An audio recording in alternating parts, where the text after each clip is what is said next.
잘 지내셨죠? 일주일 동안? 예, 공부 좀 하셨나요? 공부 좀 하셨죠? 네. 우리 지난주에 뭐 배운 것도 별로 없어요. 새로 오신 분이 있어가지고 잠깐만 설명하면은 8주 동안에 걸쳐서 이제 부동산 공법을 볼 거고요.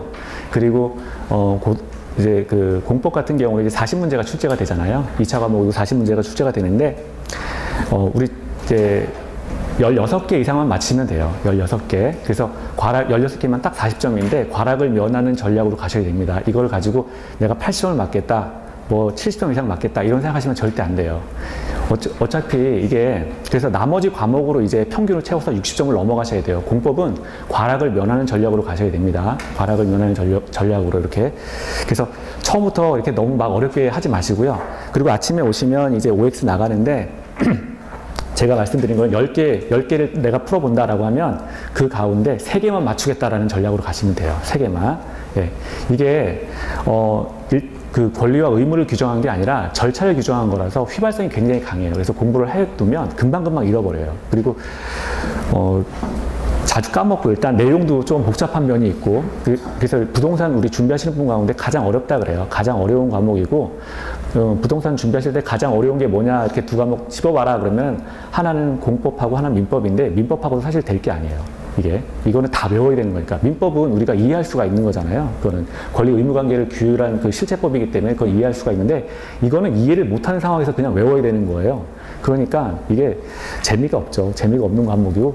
근데 그냥 쭉 하시다 보면 그렇게 뭐 이렇게 사실 어렵진 않고요.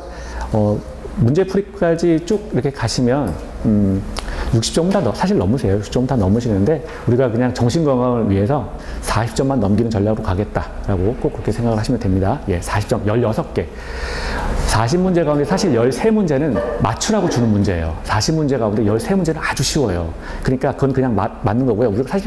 우리가 거기서 더 공부할 거는 거기서 3문제만 더 추가해서 맞추는 거예요. 나머지를 가지고.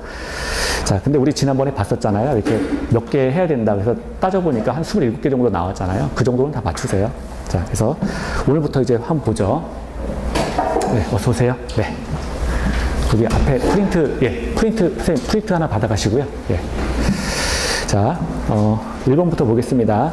1번이요. 광역도시계획이란 특별시, 광역시, 특별자치시, 특별자치도, 시 또는 군의 관할구역에 대하여 기본적인 공간구조와 장기 발전 방향을 제시하는 종합계획으로서 도시군 관리계획의 수립 지침이 되는 계획을 말한다 그랬는데, 맞는 지문인가요? 틀린 지문이죠. 왜냐하면 우리 광역도시계획의 수립 대상 지역은 광역계획권이었어요. 광역도시계획의 수립 대상 지역은 광역계획권입니다.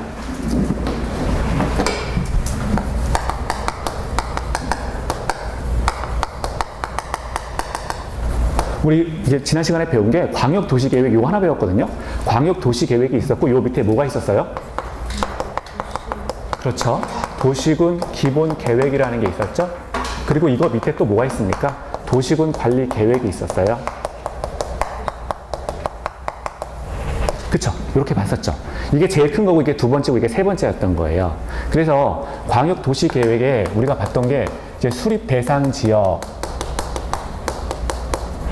요거를 봤는데, 광역도시계획은 도대체 어느 지역에다가 써먹는 거냐라고 했을 때, 2개의 도시를 묶는 계획이다라고 했어요. 그래서 이렇게 도시가 하나가 있었고, 그 옆에 도시가 있다면, 요 도시 두 개를 이렇게 관통하는 어떤 도로를 깐다거나, 기반시설을 설치한다거나, 뭐 이런 것들이 필요할 때, 자, 광역도시계획을 세울 수 있다라고 했는데, 광역도시계획에서의 수립 대상 지역은 요 2개의 도시를 묶는 것이기 때문에, 광역계획권이다라고 이야기했습니다.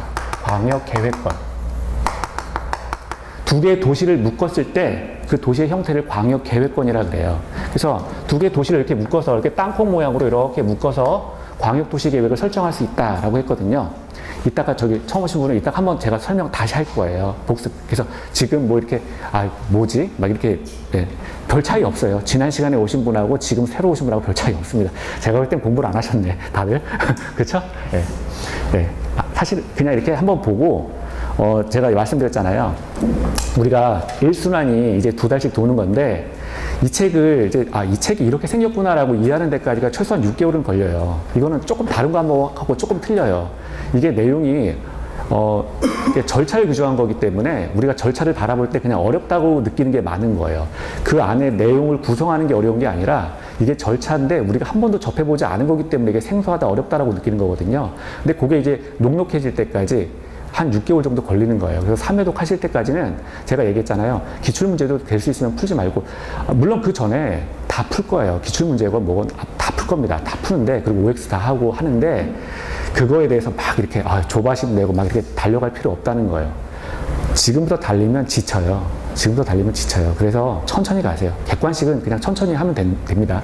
자, 광역도시계획이요. 수립 대상 지역은 2개의 도시를 묶는 거였는데, 이때 2개의 도시를 묶으면 그때 두 개의 도시를 묶은 상태를 광역계획권이라고 한다라고 했고요. 도시군 기본계획의 수립 대상 지역은 어디였죠?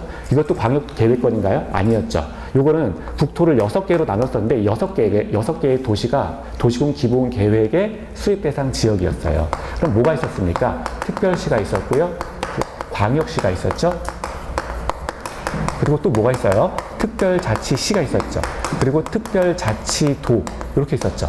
그 다음에 또 뭐가 있습니까? 시하고 군 이렇게 있었단 말이에요. 그래서 특별시 자체에 대한 계획, 광역시 자체에 대한 계획, 특별자치시 자체에 대한 계획, 특별자치도 자체에 대한 계획, 시에 관한 계획, 그리고 군에 관한 계획을 도시군 기본계획으로 설정할 수 있다라고 했습니다. 그래서 도시군 기본계획의 수립 대상 지역은 이렇게 6가지가 돼요. 6가지. 그럼 도시군 관리계획은 또 뭐예요? 얘도 마찬가지로 얘를 바탕으로 얘가 성립하는 거잖아요. 그러니까 얘도 마찬가지로 6개의 지역이 나온다는 거예요. 특별시, 광역시, 특별자치시, 특별자치도, 시 또는 군. 이게 도시군 관리 계획의 수립 대상 지역이 되는 거예요. 얘하고 얘는 수립 대상 지역이 같죠. 다만 얘는 뭐예요? 이 6개 중에 2개를 묶는다는 거예요. 그러니까 광역도시 계획 같은 경우는 특별시와 광역시를 이렇게 묶든 또는 특별자치시와 특별자치도를 이렇게 묶든 해서 어쨌든 이 안에 속해 있는 2가지를 묶는다는 거죠. 또는 시 또는 군을 이렇게 묶어요. 그러면 보십시오. 그러면 이 2가지를 묶을 수 있는 거를 우리가 광역도시계획이다라고 한다는 거예요. 그래서 결론적으로 광역도시계획도 사실은 6개죠. 6개인데 우리가 그 표현을 그냥 6개의 개별도시라고 표현하지 않고 이렇게 밑에 도시군 기본계획이나 도시군 관리계획은 6개로 이렇게 나누어서 보는 거잖아요. 하지만 얘는 땅콩으로 묶는다는 거였어요. 그게 광역계획권이 되는 거죠. 그래서 광역도시계획의 수립대상 지역은 광역계획권이 되는 겁니다. 이 광역도시계획의 수립 대상 지역이 특별시, 광역시, 특별자치시, 특별자치도 또는 시 또는 군 이렇게 표현하지 않는다고요. 2개를 묶는 거니까 광역계획권이 수립 대상 지역이 되는 거예요. 여기에서는. 그래서 다시 볼게요. 1번 보시면 자, 거기 그래서 거기 특별시, 광역시, 특별자치, 특별자치도 시 또는 군의 관할 구역에 대해서 기본적인 공간 구조와 장기 발전 방향을 제시하는 종합계획은 뭐예요? 도시군 기본 계획에 대한 설명인 거예요. 광역도시계획의 그 수립 대상 지역은 광역계획권이 되는 거죠. 그러니까 이걸 눈 크게 뜨고 잘 보셔야 돼요. 눈 크게 뜨고 잘 보시는 수밖에 없어요. 자, 그래서 1번은 X 틀렸다. 자, 2번째요. 도시군 계획이란 특별시, 광역시, 특별자치시, 특별자치도, 시 또는 군, 가로치고 광역시의 관할 구역에 있는 군을 제외한다 그랬는데 의 관할 구역에 대해서 수립하는 공간 구조와 발전 방향에 대한 계획으로서 도시군 기본 계획과 도시군 관리 계획으로 구분된다 그랬는데 어때요? 맞는 지문이죠? 도시군 계획, 이게 뭐예요? 도시군 기본 계획과 도시군 관리 계획, 이 2가지를 묶어서 뭐라 그랬습니까? 공통 글자가 있죠? 도시군, 똑같죠? 도시군, 계획. 요게 똑같잖아요. 요게 하나 기본자가 있고 요거는 관리자가 다를 뿐이지 얘네 둘은 글자가 겹치는 글자가 있죠. 요 2가지를 묶어서 우리가 도시군 계획 이렇게 이야기할 수 있다라고 했어요. 그래서 도시군 계획은 2가지가 되는 거예요. 도시군 기본 계획과 도시군 관리 계획으로 나눌 수가 있다. 됐죠? 그리고 2번은 맞는 지문이에요. 3번이요.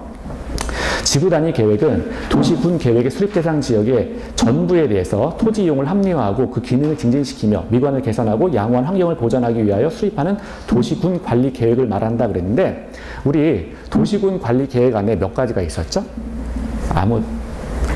막 생각이 날 것 같은데, 그쵸? 막 틀으셔도 되는데, 저 안 가르쳐 주려고 그런 거죠. 용용용 기도지 막 이런 거 했었잖아요. 그렇죠? 도시군 관리 계획 안에는 6가지가 있다라고 배웠어요. 근데 그 가운데 하나가 이제 용용용 기도지에서 마지막이 이제 지구 단위 계획인 거죠. 그러면 지구 단위 계획을 설정하는 거는 도시군 관리 계획에 의해서 설정할 수 있다라고 하는 거였죠.